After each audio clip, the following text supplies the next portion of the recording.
So your goal, like before the break, you're always trying to write an equation in this form, if you can, okay? When it's in this form, you're able to graph it very easily, right? You can see where your starting value is and then how you're changing, right? And we talked about that. What I'm going to show you is how to actually solve these things, okay? So here's what's going to happen here, okay? You're moving and you need to rent a moving truck. This is pretty, like, I'm pretty sure this is how U-Haul operates, right? In some form or fashion. You Move charges $115, okay, plus $20 per day. Okay, so remember from before the break, and even some of the stuff that we talked about, I don't know, Tuesday or Monday. Tuesday was yesterday. You're looking at explicit spots in the question to come up with your equations, okay? Now down here, what I've done is I've set up let statements, okay? And when you look at let statements, you want to kind of define what's what, right? And so I would say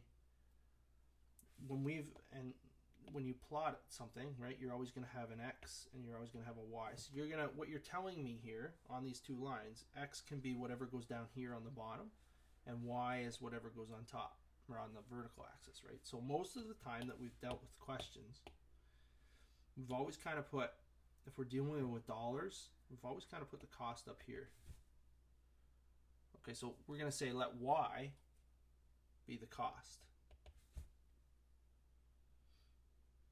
Okay, and then the thing that like is going to affect what the cost goes on the other axis, right? Okay, so in this case, it's going to be number of days rented. Okay, so that's what's going to go on this line.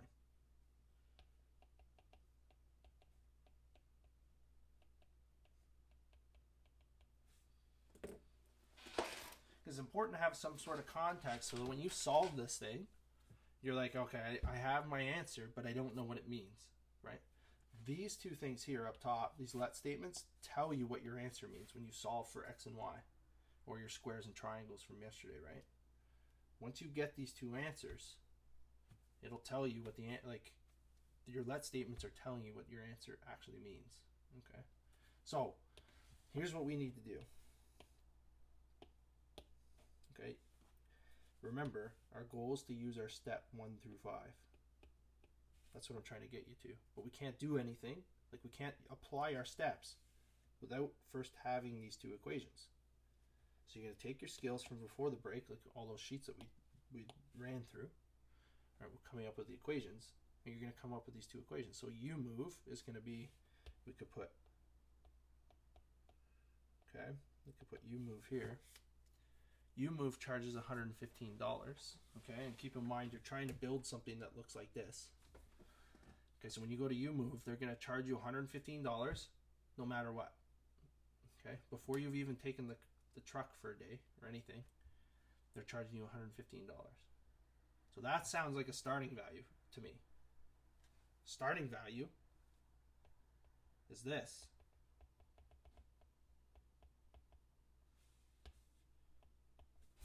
Okay, how it's changing, or the rate, how much are you getting charged per day? If you see the word per, that's the rate, or the slope, or M. Okay, that's how we come up with these things. Okay, so if I'm developing this, that goes right there for M, right? So you're just going to slot in the numbers accordingly, right? So 115 is the starting value that goes on the end for B. Right, so you're going to have plus 115, right? And then you're going to be charged $20 per day that you have the truck. Okay, well, $20. How many days do you have the truck? Well, that's unknown, right? We're just going to like rent the truck at however long we need it. But X, you said, was the number of rental days. So if I put X there, I get 20 times how many days I keep the truck. If it's 1, 2, 3, 4, you're going to multiply 20 by that number. But you also have to add in the fact that you paid $115 in the first place, right? So there's your equation, with the exception we didn't write the y, but remember y represents the cost. Right? So y equals, there's your cost. Cost equals $20 per day multiplied by however many days you have the truck plus how much they charged you initially, 115. Okay, so that's your equation, or one of. Okay. Now, you keep reading in the question, you're going to do the exact same thing for the second company. Right? So Trucks R Us charges us $145 plus $15 per day. So you could basically mimic or mirror this equation here. Cost equals y equals, how much do they charge you per day? $15. Right? Times however many days you keep it for, x. Right? Plus, how much do they charge you to walk in there and take it? Plus 145. Right? So there you go. There are your two equations. You're now in the position to apply your 5 steps. Okay? Anybody have any questions? I'm going to do the 5 steps with you in a sec. I just want you to make sure that you have those two equations. Oh.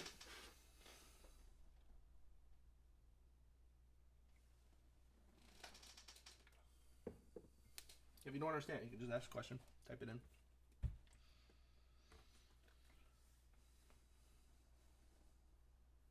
Okay. Now, for whatever reason, this is actually like an ideal situation, but most of the time, kids like mess this up for whatever reason. This is an ideal situation for the reason that if you remember from your steps, I'm just going to go up because I already wrote them. Oh, it didn't go up. If you guys remember, what did I write on the top of this? Number 1, step 1. Get one variable by itself. Right? That's step 1. Well, let's go back and look at what we came up with there in our equations. Right? Both of these variables, it looks like, one of the variables in both equations is already isolated. This is like an ideal situation. As ideal as it gets, right? Because if I write these two equations out, y equals 20x plus 115 and y equals 15x plus 145, you can see that both of these y's are by themselves already. Right? So what it's telling you, I'll rewrite this here. What it's saying is you have 20x plus 115. That was equal to y. Right? But y was also equal to 15x plus 145. Right? And if you don't like that, 1 square was equal to this piece. So why don't you take this piece and put it in where the square is? The end result is the same thing. I'm going to end up in a position where 20x plus 115 is equal to 15x plus 145. Both of these scenarios here, this one and this one, end up in the same spot. Okay? I'd imagine there's a question here, so if you have a question, ask it, because this never goes flawlessly. Somebody always has an issue with this. Okay, but if you can get past this, then you can just solve the thing. Like, this is just solving work from before the break. Move all the numbers onto one side and the letters on the other. Collect them, clean them up, and then solve for the one. And then use one of the two equations to solve for the other. Okay?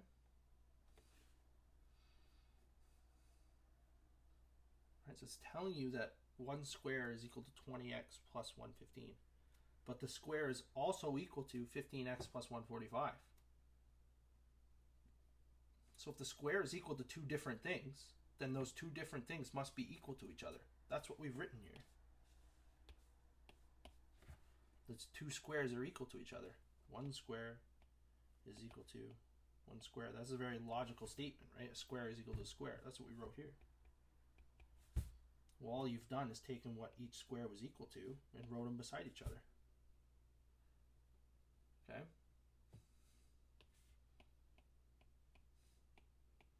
Okay, so now let's just solve it now. Okay, so I'm going to clean it up. I'm going to take the 15x and I'm going to move it to the other side. It was positive on the right side, so when I bring it over, in order to bring it over, I have to subtract 15x from both sides, right? So I'm going to get 20x minus, I'm going to do it in red so you guys can see, minus 15x, okay? And then I'll take more steps than we probably need to do, just so we can see what's going on. Okay, I still don't have all the numbers on the right side. There's still a number on the left side. So I got to deal with this piece now, right? I'll do that in blue. I got to move this number to the other side. To do that, I got to go minus 115 from both sides. All right? So my next line will be the line that's most useful in the sense that I'm able to actually do the math.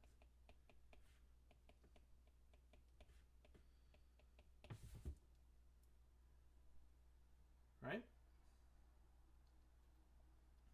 So you just do the math on this. So 20 minus 15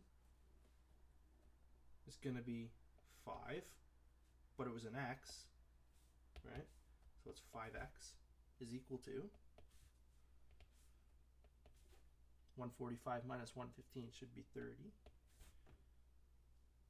Okay. Divide both sides by 5.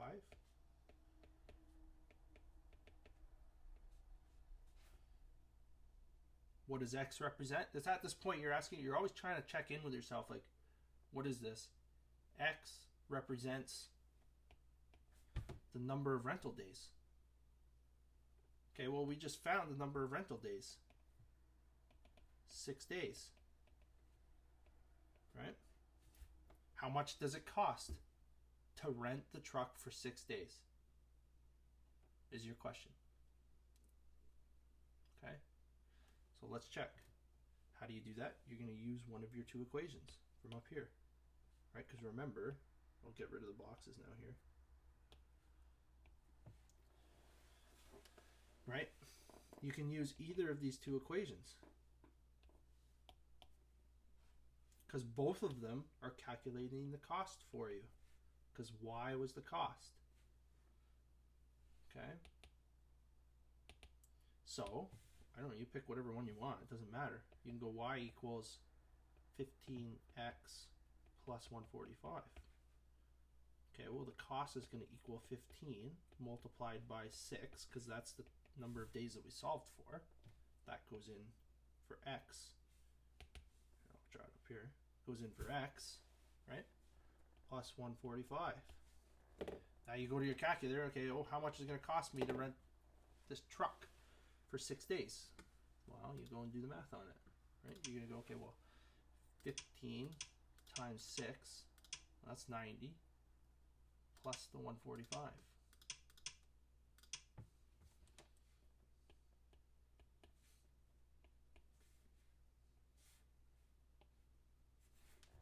Okay, so we have something special here. We have an x and a y. If I were to plot these two lines, you're going to see, and I'll go to Desmos here in a sec. So if I were to, say from the substitution elimination questions from the other day, sorry, just the substitution questions, you're going to have an x and a y. Remember, your answers always look like xy. Well, x was 6 and 235. Okay, this is what we call the point of intersection. or the decision point. Okay, so you're making a decision around that point, right? And the decision you're going to make is, if I need to rent a truck for less than 6 days, one of the companies is going to be cheaper than the other. If I need to rent the truck for more than 6 days, one of the companies is going to be better than the other. Or cheaper, sorry, not better, but less expensive, right? Which one is it is your decision that you're going to have to make. Okay, and to help you with that decision, what I'm going to do here is show you the graph on Desmos. Okay, so let's go to Desmos. Like how I showed you guys yesterday. Desmos is like a graphing calculator thing, right? So if I go into the graphing calculator, you can input these two lines, right? And this is how you can check all your work too, right? So I'm going to input these two equations into Desmos. Okay, so I'm going to go y equals, and hopefully the colors come up, and we'll try to keep them red and blue. Y equals 20x. And this, by the way, is also what I'm asking you to do on this formative, right? Is to plot those lines on the grid provided and then make a decision. Okay? And then the second one is going to hopefully be in blue.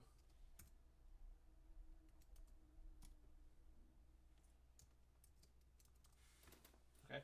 So you can see that there's two lines here. You can't really see where they cross yet, so you're able to zoom out. So you can see there's the red one, and there's a blue one. I just typed them in. Okay, you can zoom out on Desmos, or you can use this zoom out button. And what we should expect to see here is the two lines cross at the value that we solved for. Okay, you can see some points highlighted here, like there's one of them, 0, 145. You can see them cross somewhere. That's nice. Where'd it go? Right there. That looks like the answer that we found over here. And it's telling us, if we visually look at this, and we did this with the detention buyout from before the break, right? If, remember 6 is going to be somewhere in here. This isn't the greatest grid because we're so zoomed out. But if I want to rent the truck for, let's say, here's what you're going on in your head. Let's say I want to rent the truck for 3 days, right? You're going to look up from 3 days. You're going to keep going, and you're going to see which line you hit first. We're going to be scrolling for a bit. All right.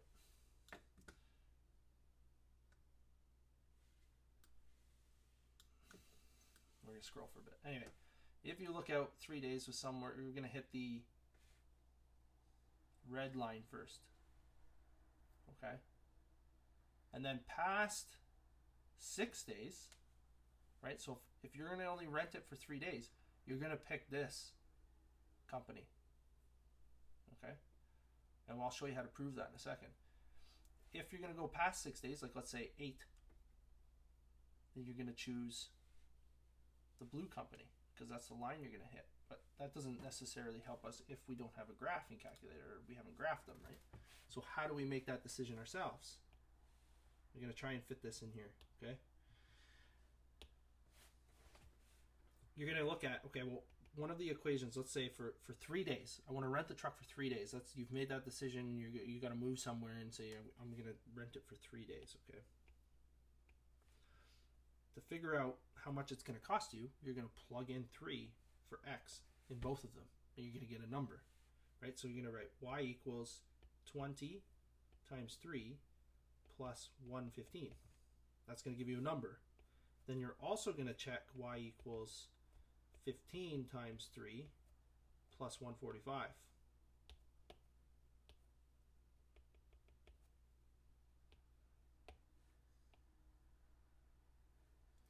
Okay, so you just do the math on that. One of them should come out cheaper than the other. That's your decision point. Or that, sorry, 6, this is your decision point. You're making a decision based on your 2 equations. Okay? So for 3, if we did the math on 3, right, you guys can just go to your calculator. I think I closed it.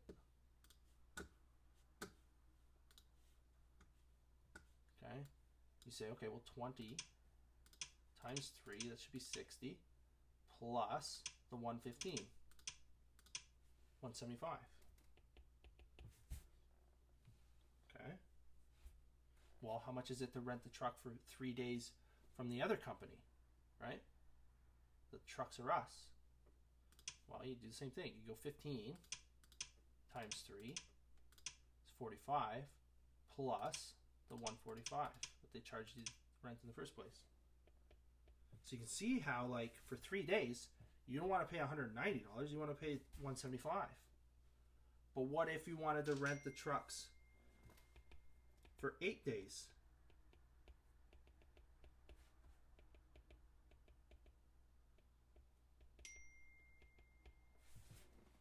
Okay, you do the same math. 20 times 8 is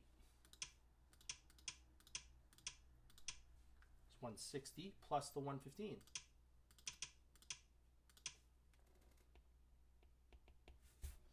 Okay. Well, 15 times 8 here.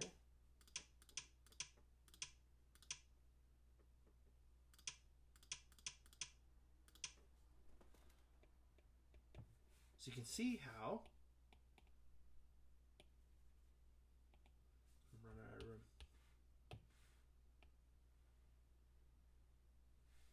You can see how for 8 days the opposite company is cheaper. Right? So I want to go with this one instead, not this one. So it's $275 from the first company. Right? But everything is revolving around you coming up with this decision point, right? So that you know which company you're going to choose around which point, right? So if you were going to, like, for instance, let's say I wanted to rent the truck for 6 days. It does not matter which company you pick, because you know that they cost the same at 6 days. Okay, it's when you start varying around that 6 days, the cost is going to change, and then you have to make a decision, right? You're also going to make the same decision around multiple quotes for whatever's getting done in your house, right? Somebody's going to come in here and provide you a quote with $115 to show up plus $20 an hour, right? Versus the other quote of $145 to show up and $15 per hour, right? You're going to have to make a decision as to which quote you're going to go with, right? Do we have any questions? I haven't been monitoring the chat as well there. Okay, I don't know. Find it. Okay, no. Does anybody have any questions? It's a lot of information, which is probably why we're going to spend most of today on this and, like, working on questions like this. Okay. It's the mastery of those 5 steps and then making the decision around it. Okay. But the decision is the same decision that you're making after you've graphed the lines, right? You can figure it out from that, okay? So I'm going to leave 2 for a second. What I want to do is I want to go down and do number 3, because I think it's kind of, it's a little bit more of a fun question. Number 2 is pretty similar to number 1, okay? In terms of, like, you can see they're going to charge you $150 for installation and then $30 per month for programming. Okay, so you can use the exact same method that you did up top. And then you look at the second one, $95 for installation and $35 per month for programming. Okay, which one's a better deal? So it's virtually identical to the top question in terms of it's going to spit out 2 equations that look like this for you. Nice ones. Okay, now what I want to do is take a look at the bottom question here before we go. Okay. So Farmer Brown raises chickens and pigs. Altogether, there are 52 eyes and 68 legs. How many of each animal does she have? Okay, so right off the top, you know your question is going to be something like, how much of each animal does she have? Okay, well, there's 2 animals there, right? So I'm going to say, well, let X represent, or let X be the number of chickens, and let Y be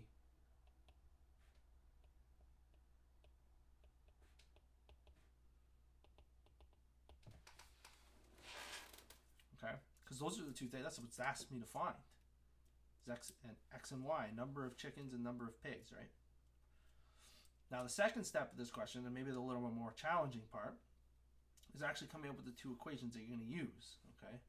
So for this one, you could think to yourself, okay, well, altogether, there's 52 eyes. So you're going to write me an equation. Equation 1 is going to be like eyes. And then equation 2 is going to be about the legs. Okay, so you're going to look at each animal and say, okay, well, how many eyes does a chicken have and how many eyes does a pig have? Well, they both have 2. Okay. Well, the total number of eyes that exist is equal to 52. Okay. Now, if I take the number of eyes that each animal has, so in this case, there's 2 eyes for a chicken, and I multiply by the number of chickens that are there, which I said was X, and then I also add 2 eyes for the pig, but how many pigs are there? We don't know, it's Y. There's an equation. Okay, does anybody have any issues with that one?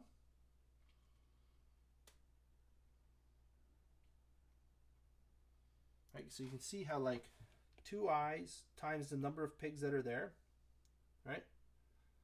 And then plus 2 eyes for the number of pigs, right? That has to equal 52 because they told us that in the question. We're going to take the exact same approach for the second equation, right? So for legs, there has to be 68 legs total, right? And chickens have 2 legs, so we're going to go 2x. And then we're going to add how many legs a pig has? 4. Has to equal 68. Okay, so here's what you got. This one's a little more challenging from a solving standpoint, but nothing crazy. Well, I'm just going to write out both equations again.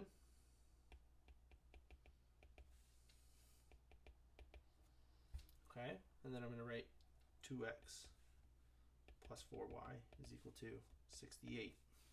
So there's your 2 equations. 1 and 2. Step 1 always said, give me or find, or even, what's the word I used yesterday? Isolate.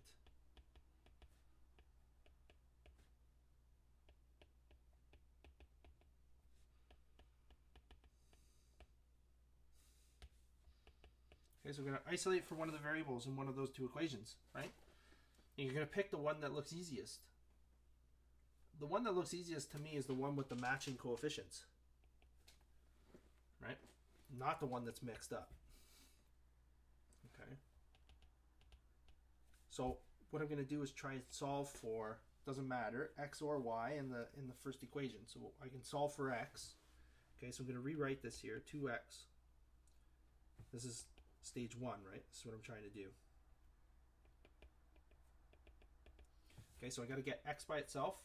How do I get x by itself?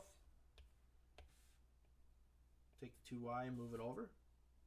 In order to do that, I have to subtract 2y from both sides.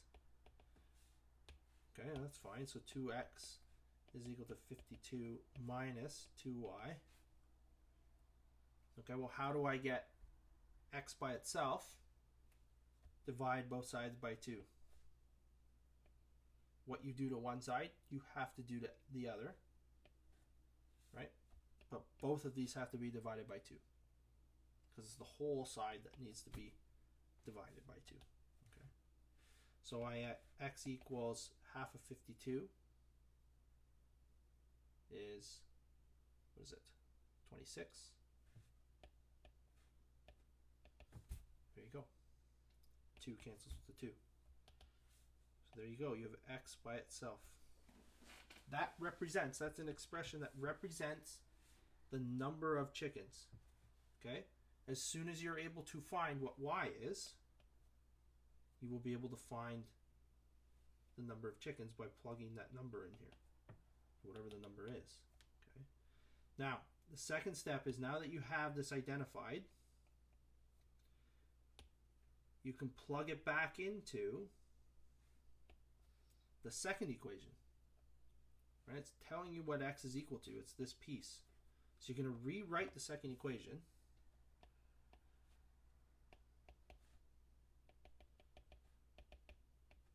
Okay? Told you what x was.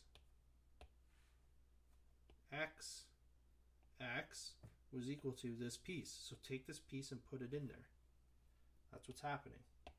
So you get 2 times 26 minus y plus 4y is equal to 68. Okay? All you're going to do now is, this is the skill from before the break. Solve for y, right? Because it's the only thing I see in there. I see y's in there, so you're just going to solve for it, right? Multiply the 2 in. So you get 52 minus 2y plus 4y is equal to 68. Okay. Now, what's nice is you have the letters on one side, but the numbers are not on one side. So you can take the 52 and move it to the other side. And when you do that, you got to subtract 52 from both sides. And so you get negative 2y plus 4y is equal to 68 minus 52. So negative 2y plus 4y is going to be 2y, positive 2y, is equal to 68 minus 52. Okay.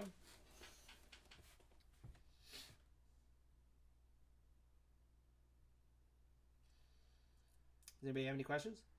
Am I going too fast? Okay, so all you got to do is figure out 68 minus 52. Okay.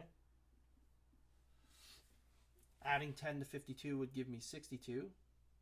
And then another 6. So it should be 16. Okay. And then you just solve for y. And remember, after you solve for y represented the number of pigs. So therefore,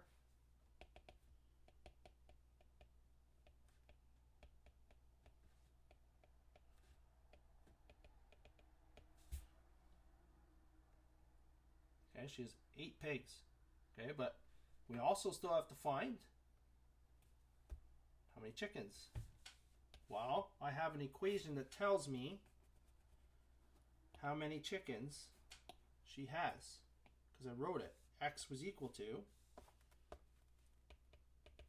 26 minus y. Right? Well, x has to equal 26. Well, we know what y is now. It's 8. So you take 8 and you plug it in there. 26 minus 8. 26 minus 6 would be 20, and minus another 2 would be 18. So therefore, she has 18 chickens. Okay, that's a lot. I agree, that's a lot. We're going to spend a ton of time today. Probably all of today. We'll just do all of this today. So we'll make sure everybody's good with these type of questions. Okay. So there's a lot going on here. But again, there's a lot going on here. But if you can do these questions, that's basically the entire linear unit. That's like a third of the course. If you can do a question like this. Because there's so much in here. Okay.